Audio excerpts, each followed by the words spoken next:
Psychology is massively underestimating human potential, and I'm going to explain to you how in 3 minutes or less.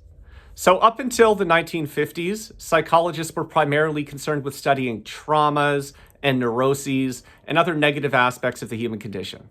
But then Abraham Maslow came along, and he was the first psychologist to really be concerned with human potential.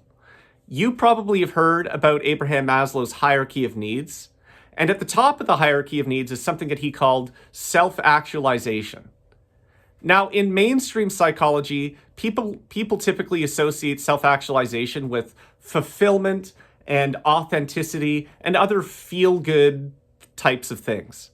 However, what Abraham Maslow was actually concerned about is peak capacity, helping people achieve their full potential as human beings.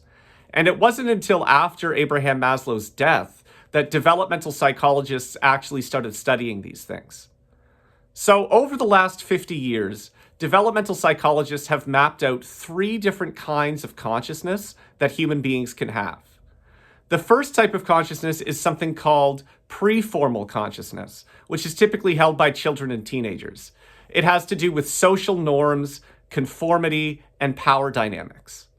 The second kind of consciousness is called formal consciousness, which has to do with things like logic and systems and achievement and status. About 85% of all human beings are either preformal or formal consciousness. However, the other 15% have something called postformal consciousness. Now, postformal consciousness in the literature is typically associated with wisdom, getting past your own ego and being able to see things from multiple different perspectives. People with post-formal consciousness are better leaders, better parents, better members of society.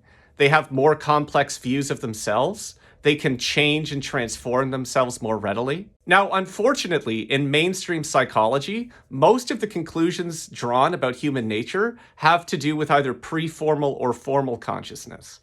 Post-formal consciousness is almost invisible in mainstream literature. Now, for me as a psychological researcher, over the last 10 years, I've primarily been concerned with the development of post-formal consciousness. When I look out at Western society, I see that in order to get there, typically you need thousands of dollars of therapy and thousands of dollars of coaching, and most people just don't have access to those kinds of resources. So what I've done is I've developed a series of 6 guided journals.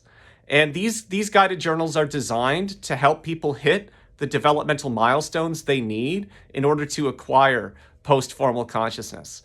And they're available for the cost of a single therapy session.